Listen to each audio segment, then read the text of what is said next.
এটা হলো কুলেঘাটা গ্রাম। অন্যান্য গ্রামগুলোর মতোই এই গ্রামটাও খুব সুন্দর। এখানকার দৃশ্য ও প্রাকৃতিক সৌন্দর্য এতটাই মন মুগ্ধ করার মতো যে শীতকালে এখানে বহু দূর দূর থেকে মানুষ আসে পিকনিক করার জন্য। এই গ্রামের মানুষরাও খুব শান্তিতে জীবনযাপন করে। সবাই যে যার কাজ মন দিয়ে করে, সবার সাথে হেসে খেলে মিলে মিশে থাকে। কারুর জীবনে অভাব থাকলেও সে মন খারাপ করে না।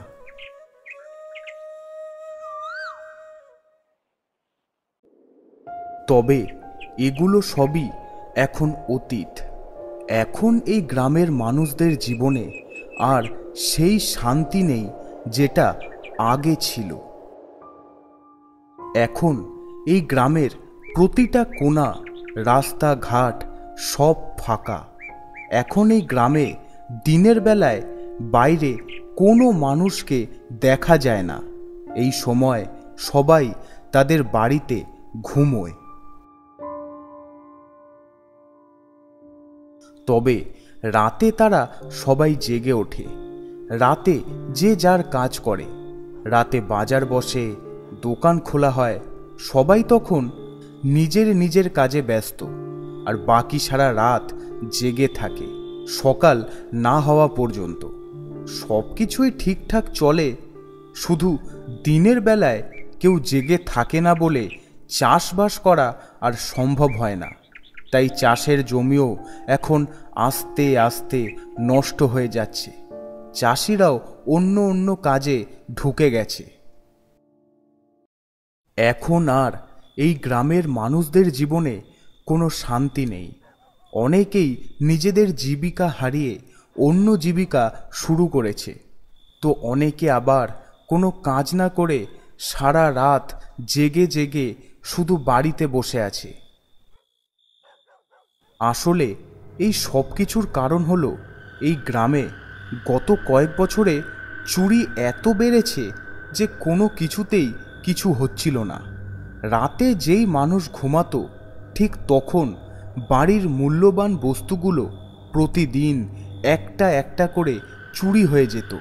আবার কারুর কারুর দোকান থেকেও টাকা পয়সা জিনিস চুরি হয়ে যেত। অনেক কিছু করেও কিছুতেই চুরি আটকানো যাচ্ছিল না। তখন গ্রামের সবাই এই সিদ্ধান্ত নেয় যে দিনের বেলায় তারা ঘুমোবে আর রাতে জাগবে, যাতে চোর রাতে আর চুরি করতে না পারে। তো এরম চলতে চলতেই একদিন সকালে গ্রামের বটগাছের তলায় কয়েকজন মিলে আলোচনা করছে। না, কিছুতেই কিছু হচ্ছে না। এত চেষ্টা করেও চুরিটাকে কিছুতেই আটকানো যাচ্ছে না। তাই তো দেখছি। সব কিছুই তো করে দেখলাম, কিন্তু তাও তো কোনো লাভ হলো না। থানাতেও জানানো হলো, ওনারাও চোরটাকে এখনো অবধি ধরতে পারল না। এমনকি আমরা সবাই দিনে ঘুমিয়ে রাতে জাগতে লাগলাম, তাও চোরটাকে ধরতে পারলাম না। ও চুরি ঠিক করেই যাচ্ছে। আচ্ছা, আমরা তো সবাই প্রায় জানি যে এই চুরিটা কে করতে পারে। তাহলে তাকে সোজা গিয়ে উত্তম মধ্যম দিলেই তো হয়। হ্যাঁ, সে তো ঠিকই। তাহলেই তো চুরির স্বাদ একেবারে ঘুচে যায়। জানি। ওই তো পাশের গায়ের শানু, ওই গ্রামটাকে তো একেবারে অতিষ্ঠ করে তুলেছিল। এখন এই গ্রামেও শুরু করেছে, কিন্তু সেই জানাটাও তো শুধু আন্দাজ মাত্র। আমরা তো ওকে নিজেদের চোখে কখনো চুরি করতে দেখিনি। তাহলে এরপরও যদি ওকে কিছু করি, তাহলে তো আমরাই ফেঁসে যাব। আরে সেদিনকে রাতে কি হয়েছে জানো? আমি বাড়িতে একাই ছিলাম। বউ আর ছেলে তো গেছিল শ্বশুর বাড়ি, কি একটা অনুষ্ঠান ছিল। তা আমি বাড়ির সব দরজা জানলা বন্ধ করে তালা দিয়ে চাবিটা আমার কাছে নিয়ে একেবারে চৌকাঠের বাইরে বসেছিলাম। একেবারে এক দৃষ্টিতে চারিদিকে নজর রাখছিলাম।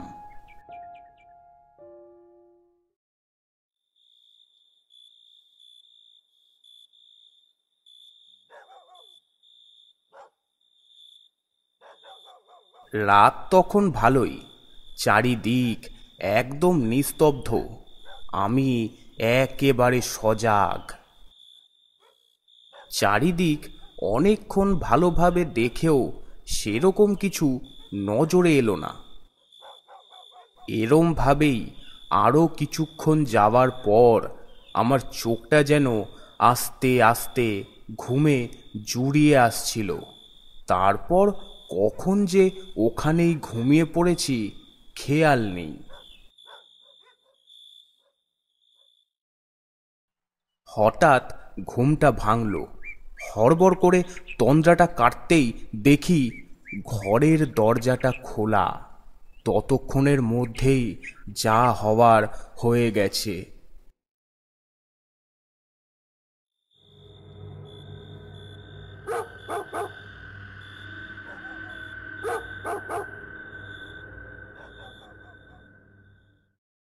আরে আমারও তো পরশুদিন রাতে খেয়ে দে পেটটা দেখি কেমন একটা ভার ভার লাগছে, তাই একটু বাইরে উঠোনটায় বেরিয়েছি পায়চারি করতে। পূর্ণিমার রাত, আশেপাশে সবাই তখন ঘরের ভেতরে।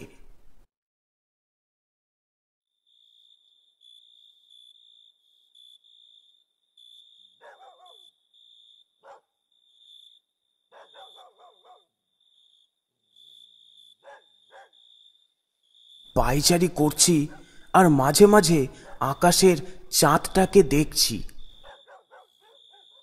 হঠাৎ শুনতে পেলাম আস্তে আস্তে কিরকম একটা আওয়াজ হচ্ছে। আমি সন্দেহবশে এদিক ওদিক দেখতে লাগলাম, কিন্তু সেরম কিছুই চোখে পড়ছিল না। তবে আওয়াজটা বেশ কাছ থেকে আসছিল। ভালো করে লক্ষ্য করে দেখতে পেলাম যে আমার রিকশাটা আর নেই।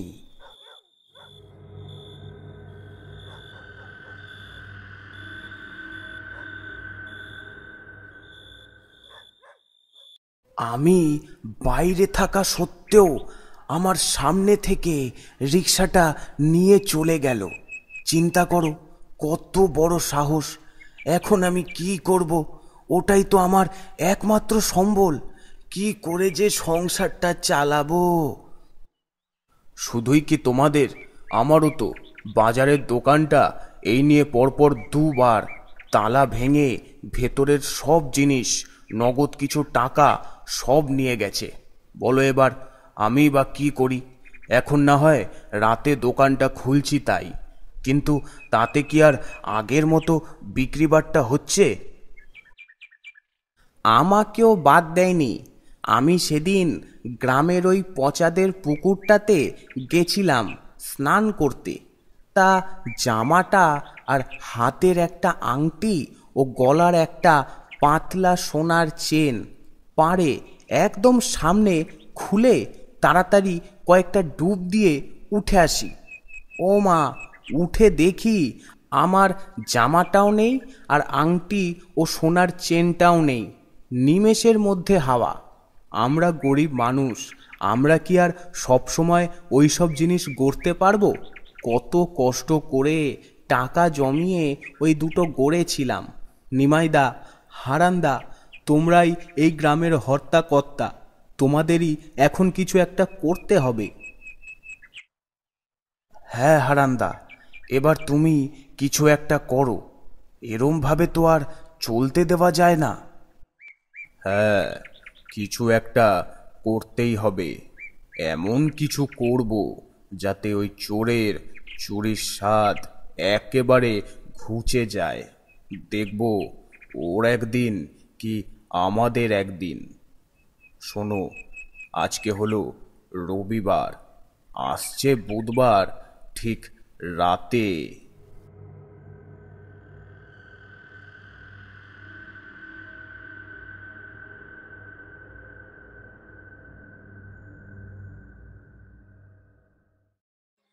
আজকের দিনটা হলো বুধবার। রাত এখন 11:30 বাজে। চারিদিক নিস্তব্ধ। ওই যে দূরে কালো একটা ছায়া মতো হেঁটে যেতে দেখা যাচ্ছে, এটাই হলো সেই চোর যার জ্বালায় পুরো গ্রাম অতিষ্ঠ।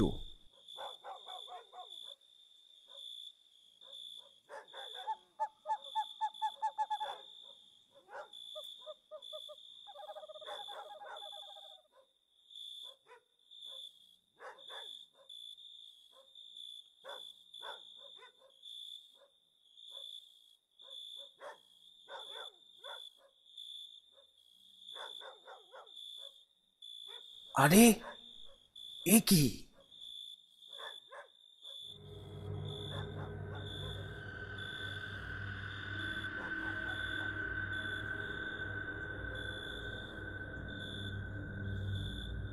এ তো দেখছি এই বাড়ির দরজাটা খোলা।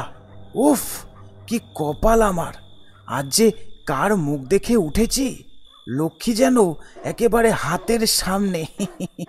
যাই, গিয়ে হাতের কাজ শুরু করি। তার আগে দেখে নি কেউ দেখছে না তো। না, কেউ নেই। যাই, এবার তাড়াতাড়ি চুপি চুপি।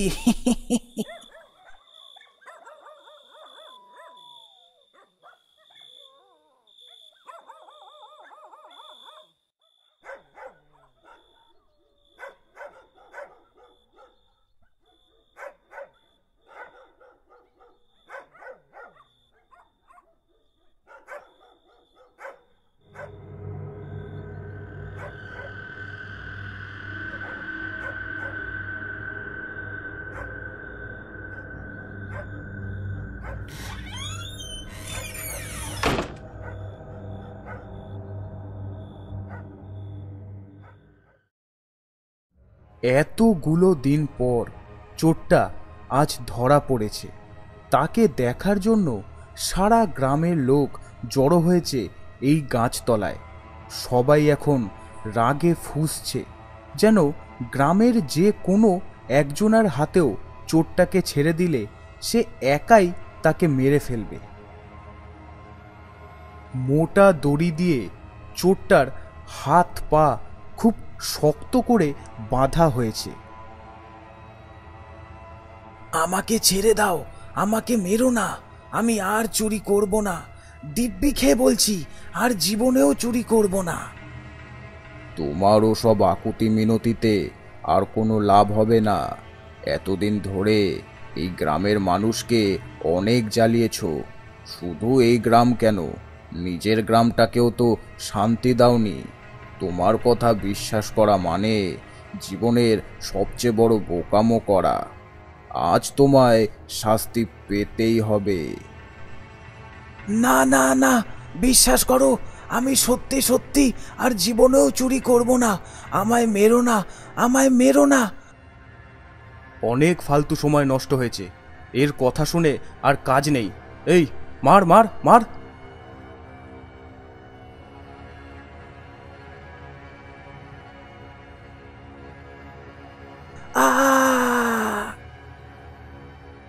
তারপর তারা সবাই চোরটাকে মারতে শুরু করে। কারুর হাতে লাঠি, তো কারুর হাতে চেন, আবার কেউ কেউ কিল, ঘুষি, লাথি, যে যেভাবে পারছে মনের জ্বালা মেটাচ্ছে। কিছুক্ষণ এভাবে চলার পর হঠাৎ চোরটা নিস্তেজ হয়ে পড়ল। বোঝা গেল ওখানেই সে তার প্রাণ ত্যাগ করেছে, মানে চোরটা এবার মারা গেছে।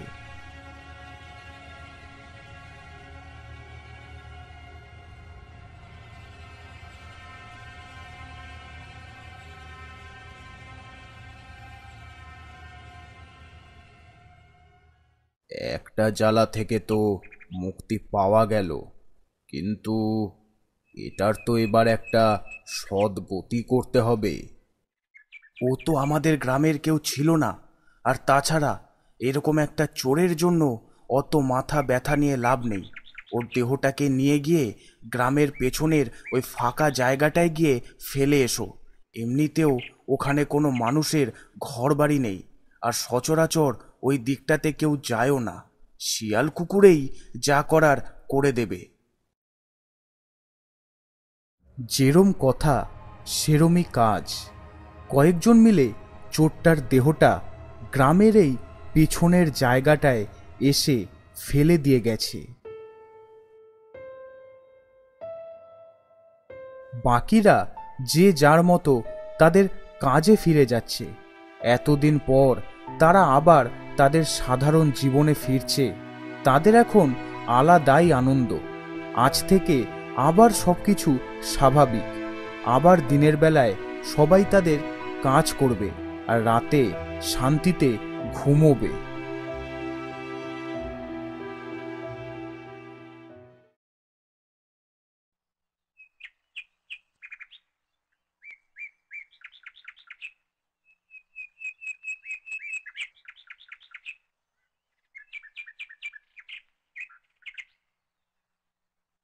এরপর প্রায় 1-1.5 মাস কেটে গেছে। সবাই নিজেদের জীবনের আসল ছন্দে ফিরছে। কিন্তু হঠাৎ একদিন সকালে গ্রামের ওই গাছতলায় যাক, এখন তাও সবাই তাদের স্বাভাবিক জীবনে ফিরেছে, এতেই মঙ্গল। ঠিক বলেছ, সত্যিই তাই।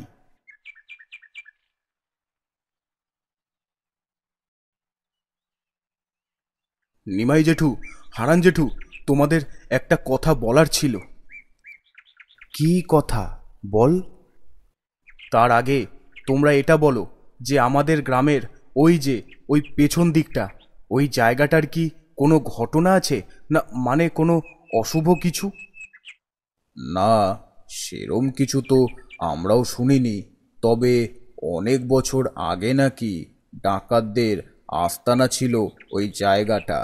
তখনও মানুষজন ওই দিকটা সেরম ঘেঁষতো না।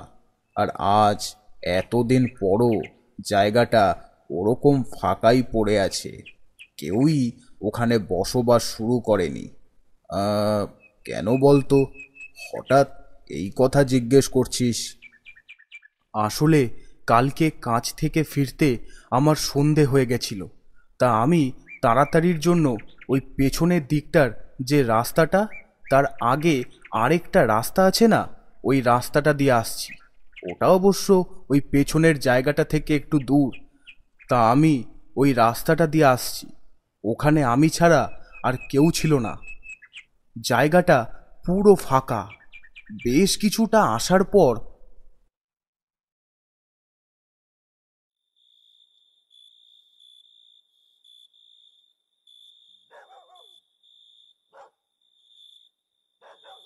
হঠাৎ হাঁটতে হাঁটতে দেখি এক অদ্ভুত ও ভয়ঙ্কর ঘটনা, যা আমি আগে কোনো দিনও দেখিনি।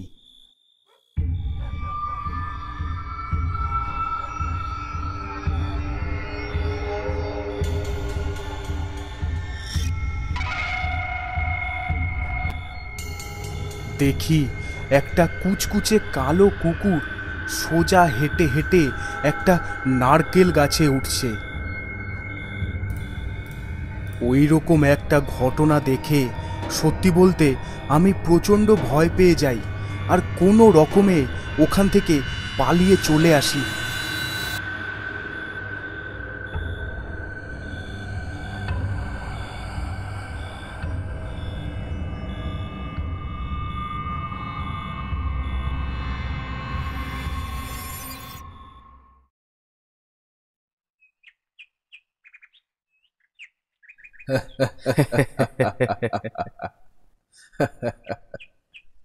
সত্যি খুব ভালো একটা গল্প শোনালি তুই।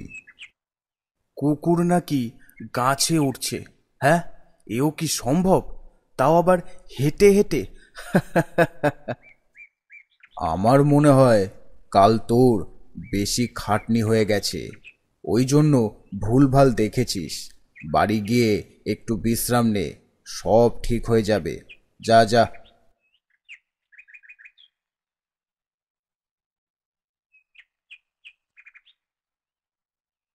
ছেলেটা আর কোনো কথা বলল না, চুপচাপ ওখান থেকে চলে গেল, এই ভাবনায় যে সে সত্যি কালকে ভুল দেখেছে কিনা।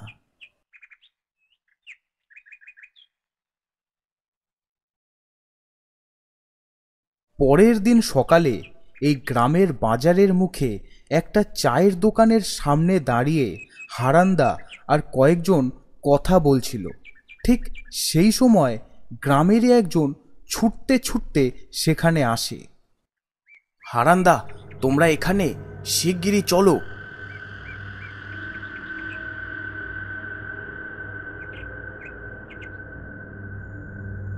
হ্যাঁ, সে কি? চলো চলো চলো।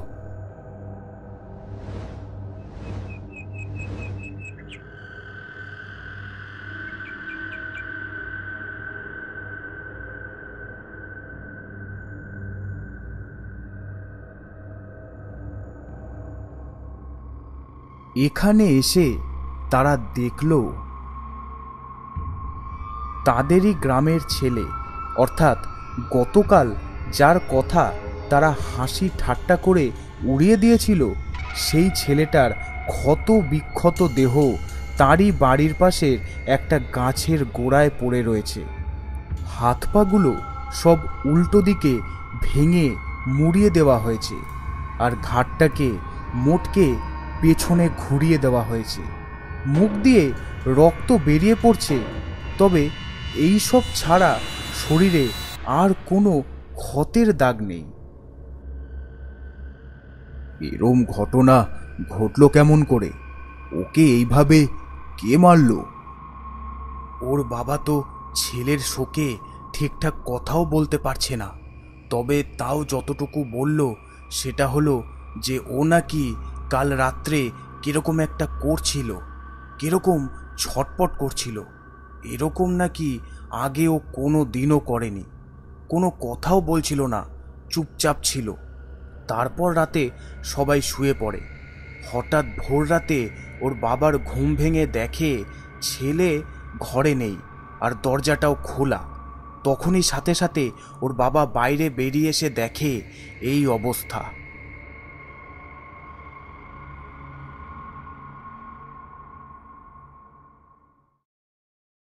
তারপর কয়েকজন মিলে ছেলেটার দেহটাকে গ্রামের শ্মশানে নিয়ে তার শেষকৃত্য করে।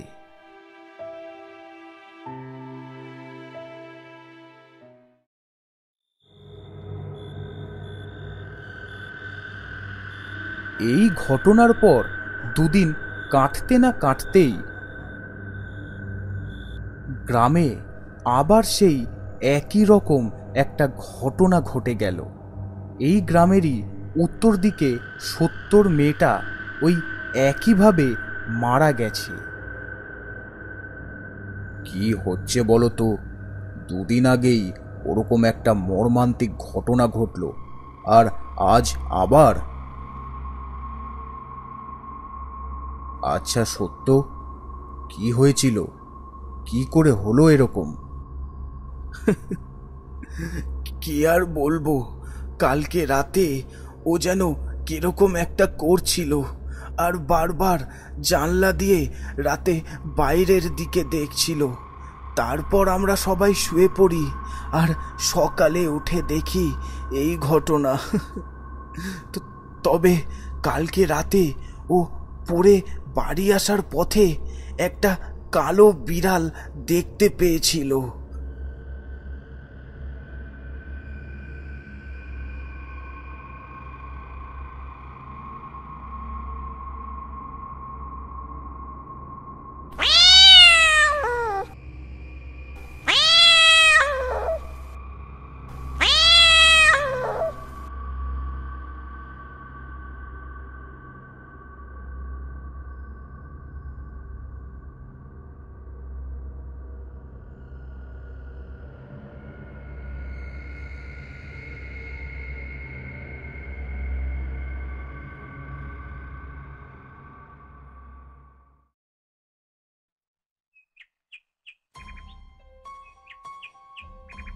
এরপর থেকে প্রায় দিনই গ্রামে এই ঘটনা ঘটতে থাকে।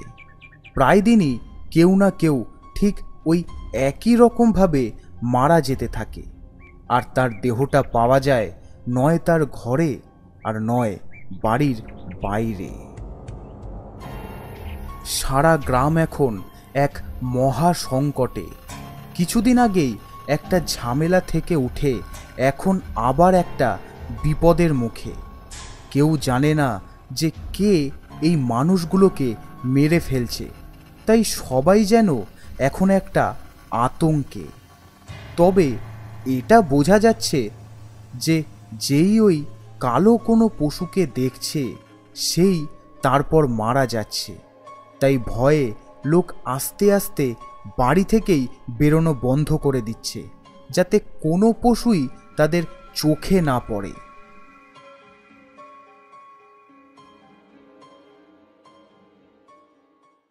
কি হচ্ছে এই গ্রামটাতে? এরকমভাবে মানুষগুলো মারা যাচ্ছে, কিন্তু কি করে মারা যাচ্ছে সেটাই তো বোঝা যাচ্ছে না।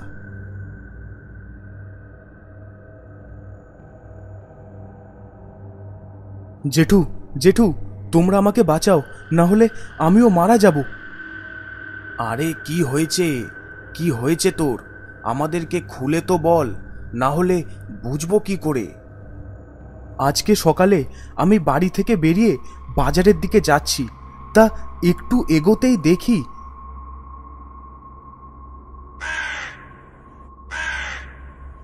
একটা বড় কালো কাক আমার বাড়ির সামনের গাছটায় বসে আছে আর আমায় দেখে জোরে জোরে ডাকছে।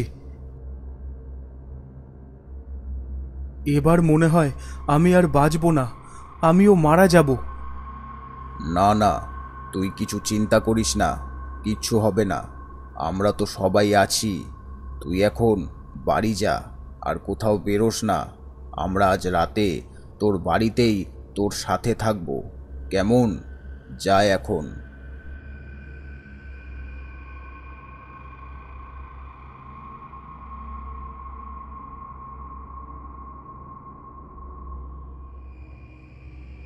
ছেলেটা তো অনাথ, সেই কোন ছোটবেলায় বাবা মা দুজনকেই হারিয়েছে।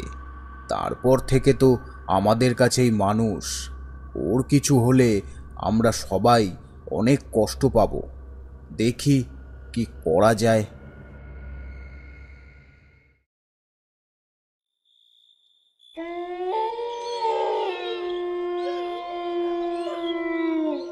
কিন্তু সেদিন রাতে যেটা হওয়ার কথা ছিল সেটা হলো না।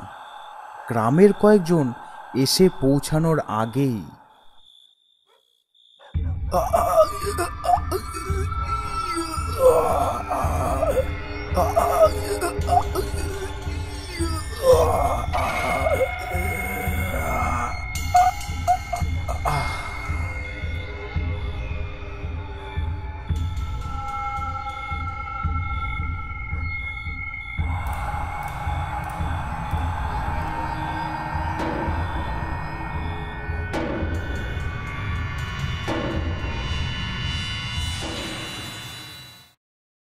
এরপর গ্রামের কয়েকজন সিদ্ধান্ত নিল তারা গ্রামের পুরনো কালী মন্দিরের পুরোহিতের কাছে যাবে এবং তাকে কিছু একটা করতে বলবে। কথা মতো সেই দিনই মন্দিরের পুরোহিতের সঙ্গে দেখা করে তারা তাকে সব ঘটনা খুলে বলে। এ ঘোর সমস্যা, এটা কোনো অশুভ শক্তির কাজ। আচ্ছা, আমি দেখছি। কাল অমাবস্যা, কাল গভীর রাতে মায়ের পুজো করে মায়ের মন্ত্রপুত জল গ্রামের কোনায় কোনায় ছিটিয়ে দিলে ওই বিপদ থেকে তোমরা মুক্তি পাবে। তবে ওই আত্মাকে পুরোপুরি শেষ করা সম্ভব হবে কি না তা বলতে পারছি না।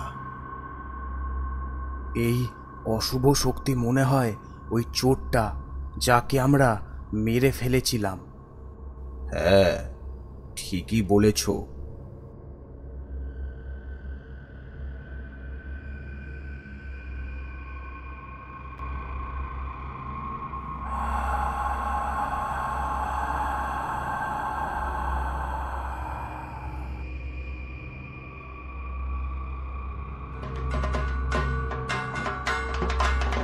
পরের দিন অমাবস্যায় গভীর রাতে পুরোহিত মশাই কালী পুজো করে মায়ের মন্ত্রপুত জল ওদের হাতে দেন,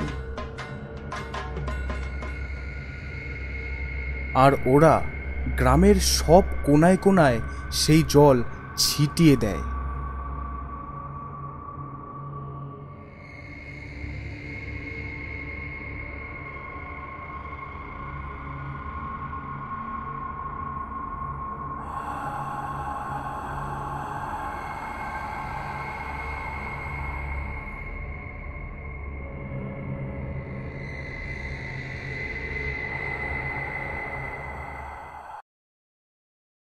এরপর থেকে বেশ কয়েকটা দিন কেটে গেছে, আর গ্রামে কোনো সমস্যা দেখা দেয়নি। সবাই একটু নিশ্চিন্ত হয়েছে। কিন্তু হঠাৎ একদিন রাতে মন্দিরের পুজো শেষ করে পুরোহিত মশাই তার বাড়িতে ফিরছেন।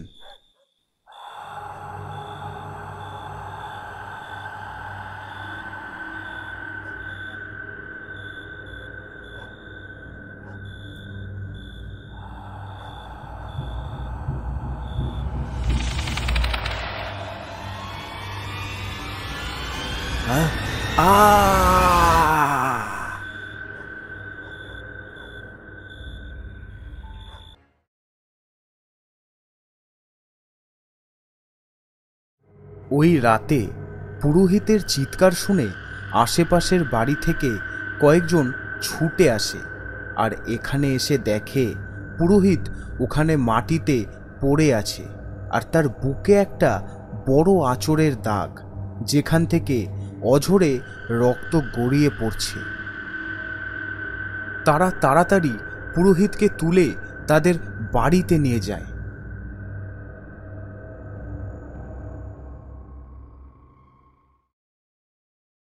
বেশ কিছুক্ষণ পর আস্তে আস্তে পুরোহিতের জ্ঞান ফিরে আসে।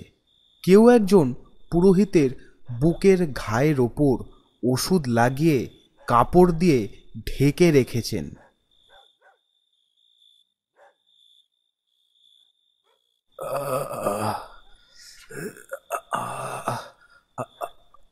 আমি এখানে।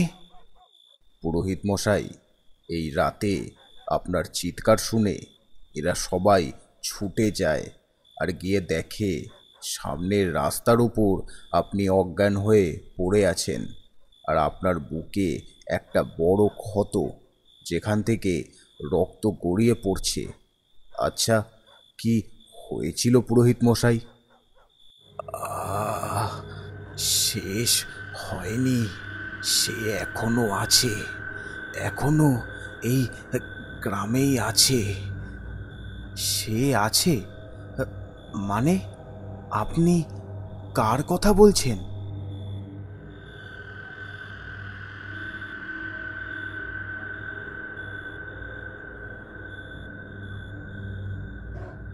আপনি কি ওই ওই আত্মাটার কথা বলছেন? হ্যাঁ, আমি তখন মন্দিরের পুজো শেষ করে মন্দির বন্ধ করে বাড়ির দিকে যাচ্ছি। সামনের এই রাস্তাটার মুখে আসতেই শুনতে পেলাম কেউ যেন আমায় ডাকছে। আমি থেমে গিয়ে এদিক ওদিক দেখলাম, কিন্তু কাউকে দেখতে পেলাম না। হঠাৎ মনে হলো যে কিছু একটা পেছন থেকে আমার দিকে এগিয়ে আসছে। সাথে সাথে আমি পেছনে ফিরতে দেখি এক ভয়ঙ্কর আকৃতি, ভয়ানক ও বিকট তার চেহারা, অত্যন্ত দ্রুত গতিতে আমার দিকেই এগিয়ে আসছে। ওই দৃশ্য দেখে আমি তখন প্রচণ্ড ভয় পেয়ে যাই। সামনে আসতেই ওই আকৃতিটা আমার বুকে একটা আঁচড় দিয়ে দেয়। তীব্র যন্ত্রণায় চিৎকার করে আমি ওখানেই নিচে পড়ে যাই।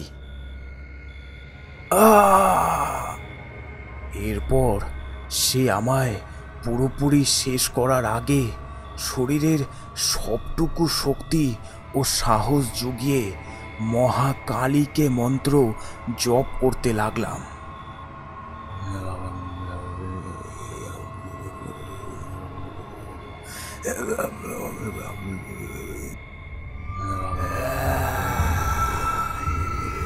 যা যা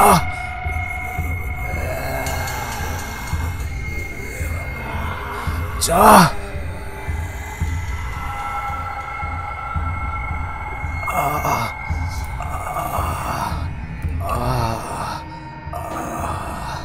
তারপর অত্যন্ত যন্ত্রণা আর কষ্টে আমি ওখানেই জ্ঞান হারাই।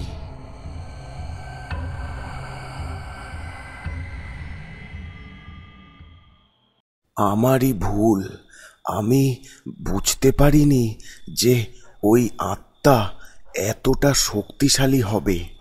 কোনো সাধারণ উপায় ওকে শেষ করা যাবে না। তাহলে তাহলে পুরোহিত মশাই, ওই আত্মার থেকে আমরা গ্রামবাসীরা বাঁচব কি করে? সেটা আমারও জানা নেই। ওটা এখন আর কোনো সাধারণ আত্মা বলে মনে হচ্ছে না। ওটা একটা পিশাচ হয়ে গেছে, আর আমার ক্ষমতা নেই ওরম একটা ভয়ঙ্কর পিশাচকে একেবারে শেষ করার। তোমরা এখন মা কালীকে ডাকো, উনি একমাত্র তোমাদেরকে রক্ষা করতে পারে।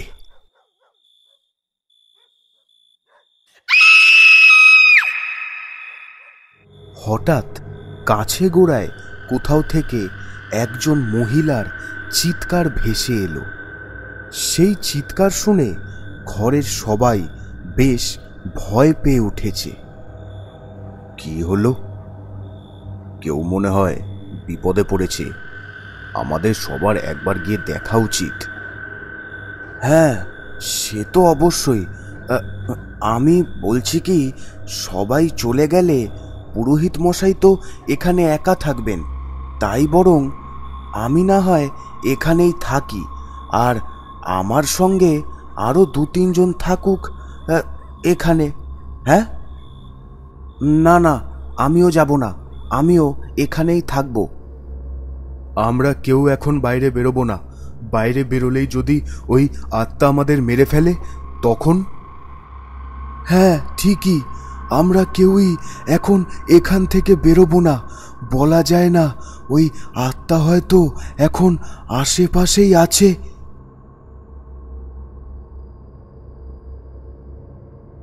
বিশু যেই দেখল যে ঘরের দরজাটা খোলা, অমনি সে তাড়াতাড়ি গিয়ে দরজাটা দিয়ে দিল। কাল সকাল না হওয়া অবধি এই ঘর থেকে বেরোনো যাবে না। বিশু, আজ রাত্রিটা আমরা তোমার বাড়িতেই থাকব।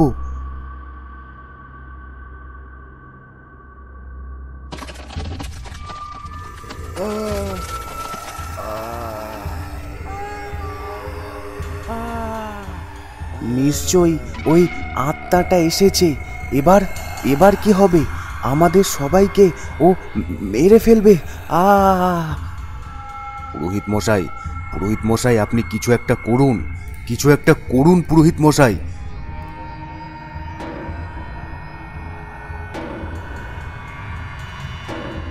আস্তে আস্তে আওয়াজটা বন্ধ হয়ে গেল। চারিদিকে এখন শুধু ভয়ের পরিবেশ। কেউ মুখ থেকে কোনো শব্দ বার করছে না। সবাই শুধু চুপচাপ সকাল হওয়ার অপেক্ষা করছে। এরম করেই আস্তে আস্তে সারা রাতটা কাটল।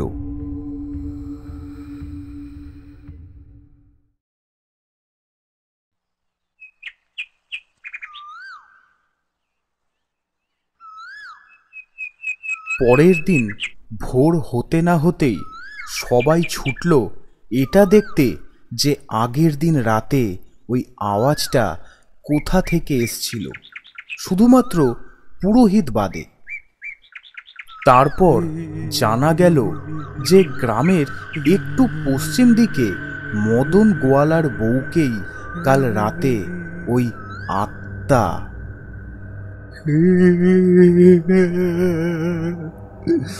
কি হয়ে গেল? আমার বউটাকে মেরে ফেললো গো। আহা মদন, কেঁদো না, মনকে শান্ত করো। জানি খুবই দুঃখের ঘটনা, কিন্তু আর তো কিছু করার নেই। যেটা হওয়ার সেটা তো হয়েই গেছে। তবে কাল রাতে বৌমা কি বাড়ির বাইরে কোনো কারণে বেরিয়েছিল? কাল রাতে আমরা খেয়ে দিয়ে শুয়ে পড়ার কিছুক্ষণ পর হঠাৎ দেখি গোয়ালে গরুগুলো জোরে জোরে ডাকছে। তা আমার চোখে তখন সবে ঘুম এসেছে, তাই আমি বউকে বললাম যে তুমি গিয়ে একটু দেখে এসো। ও সাথে সাথে উঠে গোয়ালের দিকে গেল। হঠাৎ ওর চিৎকার শুনে আমি তড়িঘড়ি উঠে বাইরে বেরিয়ে গোয়ালে এসে দেখি ও ওখানে নেই। তারপর খেয়াল করি গোয়ালের সামনে থেকে রক্তের দাগ পিছনের ঝোপঝাড় অবধি গেছে। আমি ওই ঝোপঝাড়ের কাছে গিয়ে দেখি ওখানেই ওর আধ খাওয়া দেহটা পড়ে রয়েছে, শরীরের অর্ধেকটা নেই। কিভাবে মেরে ফেলেছে আমার বউটাকে! গ্রামে কোনো বাঘ ঢুকেছে কিনা কে জানে। তারপর তারা চাদরটা সরিয়ে দেখল, সত্যি দেহটার অর্ধেকটা যেন তার শরীর থেকে বাদ দিয়ে দেওয়া হয়েছে। মনে হচ্ছে কোনো হিংস্র পশু অর্ধেক শরীরটা খেয়ে নিয়েছে। কি নৃশংস, ভয়ঙ্কর ও গা শিউরে ওঠার মতো দৃশ্য। আর কেউ না জানলেও এরা জানে যে এই কাজ কোনো বাঘ বা হিংস্র পশুর নয়, বরং এই কাজ ওই আত্মার। তারপর এরা সবাইকে সত্যিটা জানালো, আর সেটা শুনে ওখানে উপস্থিত প্রত্যেকে ভয়তে যেন স্তব্ধ। তারপর তাড়াতাড়ি মৃতদেহটার সৎকার করা হয়।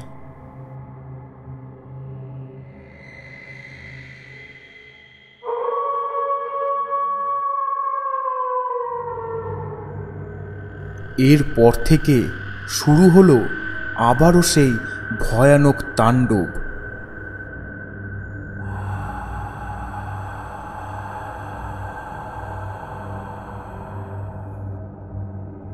রাতে কেউ আর ভয়ে বাড়ি থেকে বেরোচ্ছে না।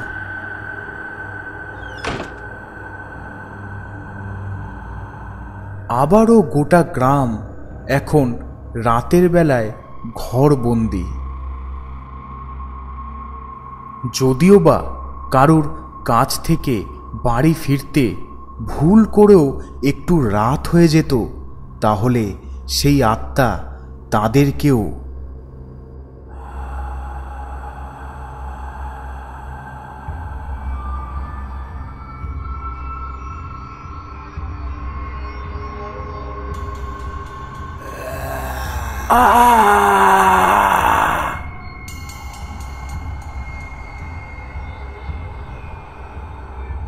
পরের দিন তাদের দেহটাও পাওয়া যেত ঠিক ওই একই রকম অর্ধেক খাওয়া অবস্থায়।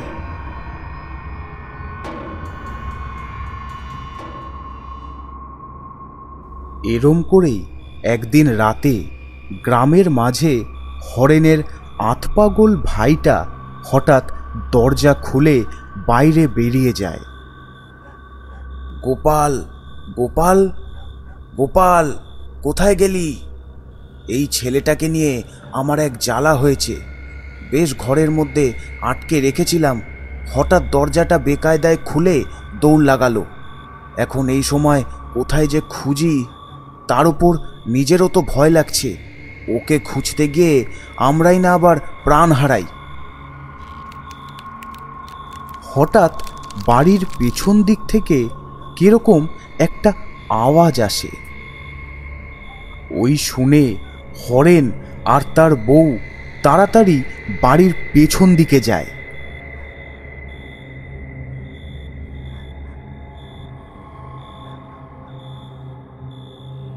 কিন্তু পেছনে এসে তারা দেখল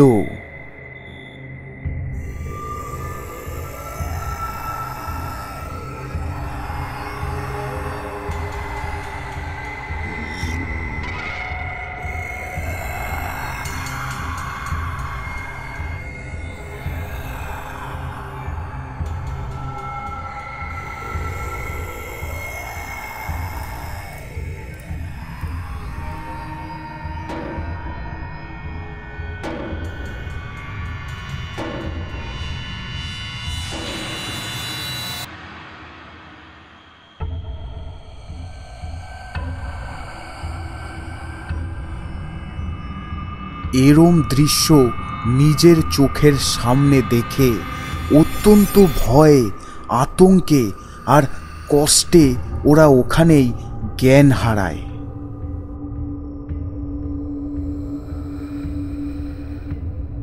এইভাবে প্রতিদিন গ্রামের কাউকে না কাউকেই ওই আত্মাটা মেরে ফেলতে থাকে। প্রতিদিন সকালেই এখানে ওখানে গ্রামের মানুষের ক্ষত বিক্ষত মৃতদেহ পড়ে থাকতে দেখা যায়। আস্তে আস্তে গ্রামটা ফাঁকা হতে থাকে। গ্রামটা যেন এখন একটা শ্মশানে পরিণত হয়েছে। একদিন রাতে হরেনবাবু তার ঘরে শুয়ে আছে, কিন্তু ভয়েতে তার ঘুম আসছে না। চোখ খুলে ঘরের চারিদিক ভালো করে দেখছেন তিনি। এই ভয়েতে হয়তো এখনই দেখবেন যে ঘরের কোনো কোণায় ওই আত্মাটা মানে পিশাচটা দাঁড়িয়ে আছে। হঠাৎ তখনই দমকা হাওয়ায় ঘরের জানলাটা দম করে খুলে গেল। তাড়াতাড়ি উঠে হারানবাবু জানলার কাছে যায় সেটিকে বন্ধ করতে, কিন্তু জানলার কাছে এসে হারানবাবু আরও ভয় পেয়ে গেল। তার কারণ হারানবাবু দেখল তার বাড়ির সামনের একটা তাল গাছে ওই পিশাচটা হেলান দিয়ে দাঁড়িয়ে তার দিকেই তাকিয়ে আছে।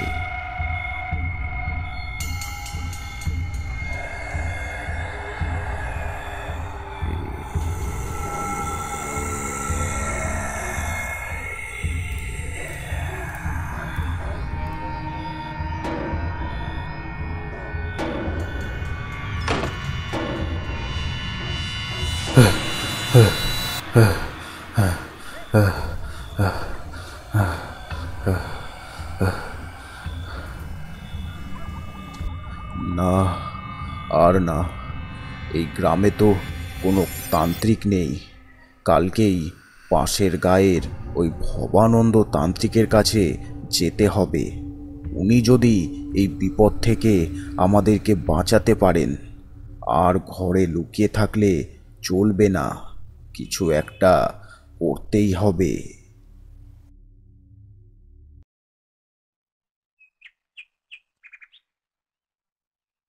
এরপর হারানবাবু গ্রামের আরও কয়েকজনকে সাথে নিয়ে পাশের গ্রামের ভবানন্দ তান্ত্রিকের কাছে আসেন। তারপর তারা সব ঘটনা একেবারে প্রথম থেকে শেষ পর্যন্ত পুরোটা তান্ত্রিককে বুঝিয়ে বলে। বুঝলাম, এতে দোষ তোমাদেরই, তোমরা পাপ করেছ। হ্যাঁ, এটা ঠিক যে ওই চোরটার জন্য তোমাদের অনেক জ্বালাতন সহ্য করতে হয়েছে, তোমাদের অনেক ক্ষতিও হয়ে গেছে, কিন্তু একজনকে মেরে ফেলার অধিকার আমাদের কারুর নেই, তাও আবার ওরম ভাবে। এখন সে তো তার বদলা নেবেই। বাবা, আমরা জানি আমাদের অনেক বড় ভুল হয়ে গেছে, তার জন্য আমরা অনুতপ্ত। কিন্তু এখন আপনি আমাদের গ্রামটাকে বাঁচিয়ে দিন বাবা। আপনি পারেন ওই আত্মার হাত থেকে আমাদেরকে বাঁচাতে। ও তো অনেকজনকেই মেরে ফেলেছে, আর বাদ বাকি সবাইকে মেরে ফেললে যে গ্রামটাই পুরো শেষ হয়ে যাবে। আপনি কিছু একটা করুন। এখন তোমাদের মুখে যা শুনছি তাতে এটা বুঝতে পারছি যে ওই আত্মা এতদিনে ভালোই শক্তি সঞ্চয় করেছে। এত সহজে ওকে শেষ করা যাবে না। আমাদের সামনের অমাবস্যা অবধি অপেক্ষা করতে হবে। ওই দিন দেখি আমি কি করতে পারি। সামনের অমাবস্যা মানে তো এখনো কয়েকটা দিন বাবা। তার মধ্যেই তো ওই আত্মা আমাদের সবাইকে শেষ করে দেবে। এছাড়া কোনো উপায় নেই। এরম ভয়ানক ও শক্তিশালী আত্মাদের অমাবস্যা ছাড়া ধ্বংস করা সম্ভব নয়, কারণ একমাত্র অমাবস্যার দিনই এদের শক্তি পূর্ণরূপে পৌঁছায়, আর তখনই এদের ধ্বংস করা সম্ভব। তোমরা এই কটা দিন যতটা পারো সাবধানে থেকো, ভগবানকে ডাকো। তারপর অমাবস্যার দিন আমি দেখছি।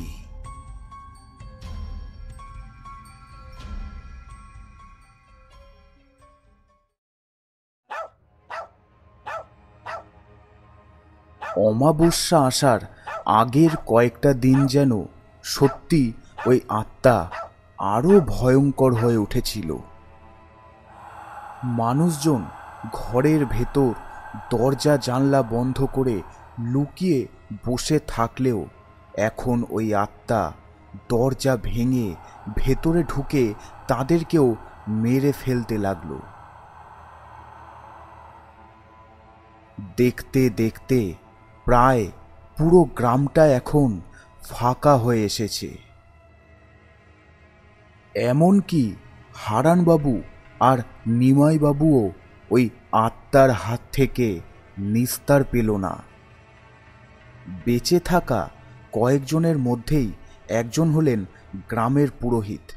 এরপর তিনিও ছুটে গেলেন ওই তান্ত্রিকের কাছে। কিন্তু ওখানে গিয়ে পুরোহিত দেখলেন তান্ত্রিক খুবই অসুস্থ। তিনি ঠিকঠাকভাবে উঠেও বসতে পারছেন না।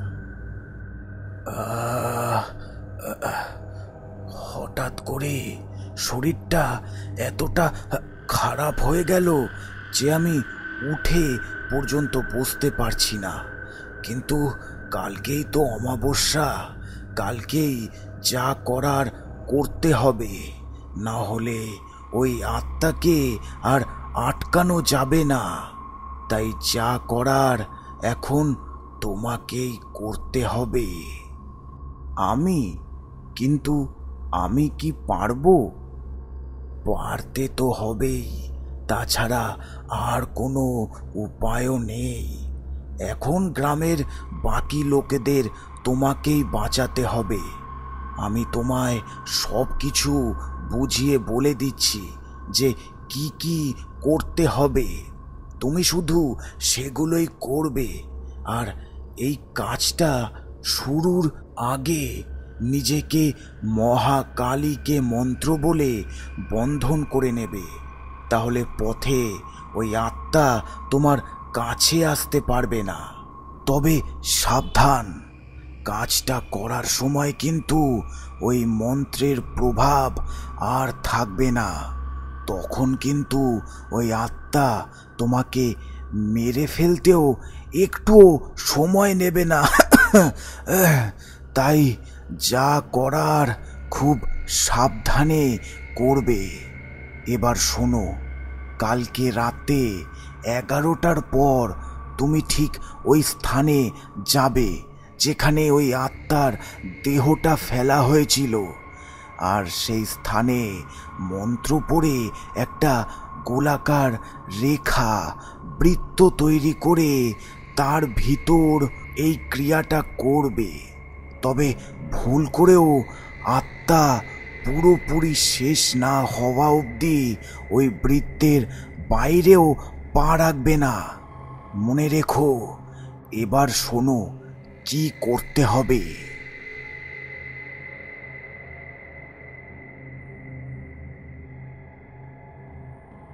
ঠিক আছে, আপনি যেমনটা বলেছেন আমি ঠিক তেমনটাই করব। এই বলে পুরোহিত ওখান থেকে চলে যান।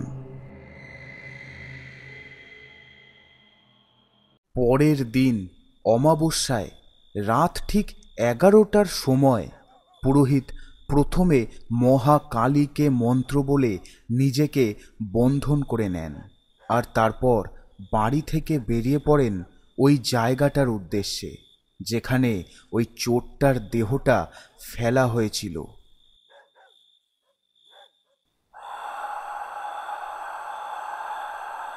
কিন্তু বাইরে বেরোতেই একটা আওয়াজ শুনে তিনি পিছনে তাকান আর দেখেন ওই পিশাচটা তার ঘরের চালেই বসে আছে। এই দৃশ্য দেখে তিনি প্রচণ্ড ভয় পেয়ে গেলেও সেটা প্রকাশ করলেন না, নিজের ভেতরেই চেপে রাখলেন আর সোজা হেঁটে তার কাজের উদ্দেশ্যে বেরিয়ে গেলেন। কিছুক্ষণ হাঁটার পর পুরোহিত এসে পৌঁছালো গ্রামের ওই পেছন দিকটায়। চারিপাশ অন্ধকার, ফাঁকা, মাঝে মাঝে শিয়ালের ডাক ভেসে আসছে। অনেক দূর থেকে ডেকে উঠছে কয়েকটা কুকুর। ততক্ষণেই পুরোহিত মন্ত্র পড়ে একটা গোল রেখা কেটে তার মধ্যে আগুন জ্বালিয়ে তার ক্রিয়া শুরু করেছে আর জোরে জোরে মন্ত্র পড়ছে।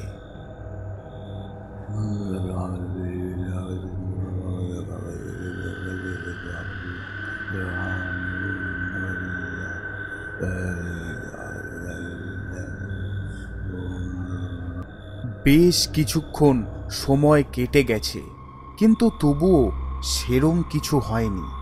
চারিদিক একদম নিস্তব্ধ। দূরের থেকে ভেসে আসা শিয়াল আর কুকুরের ডাকও এখন আর শুনতে পাওয়া যাচ্ছে না। হঠাৎ পাশের কোথা থেকে একটা নর কঙ্কাল কিছুটা হাওয়ায় ভাসতে ভাসতে আর কিছুটা মাটিতে ঘেঁষড়ে ওই রেখার সামনে এসে ধপ করে মাটিতে পড়ে যায়।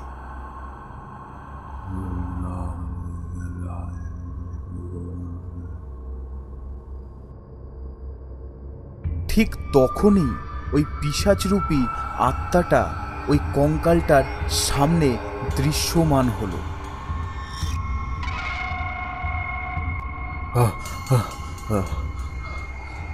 না, ভয় পাবো না। এই কাজটা আমাকে সম্পূর্ণ করতেই হবে। আর তাছাড়াও আমি তো এখন এই রেখাটার মধ্যে রয়েছি, ও তো এখন আমার কোনো ক্ষতিই করতে পারবে না। তখনই পুরোহিত সামনের কমণ্ডুলের থেকে জল নিয়ে মন্ত্র পড়ে ওই কঙ্কালটার দিকে ছুঁড়ে মারল।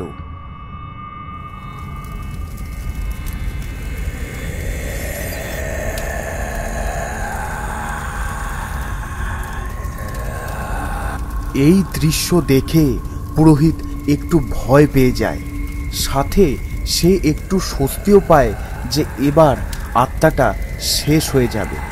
এই সব ভাবতে ভাবতে পুরোহিত পিছনে সরতে থাকে।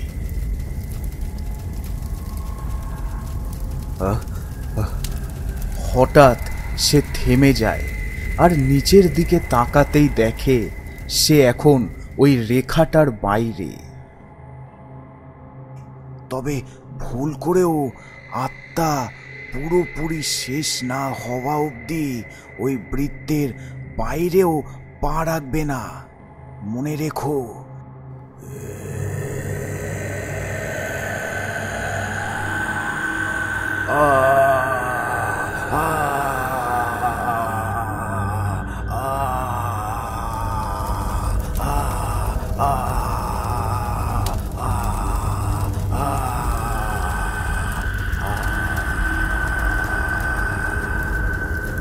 তারপর আত্মাটাও শেষ হয়ে যায় আর পুরোহিত আগুনে পুড়ে ওখানেই মারা যায়। সারা গ্রাম এখনোই পিশাচরূপী আত্মার হাত থেকে মুক্ত।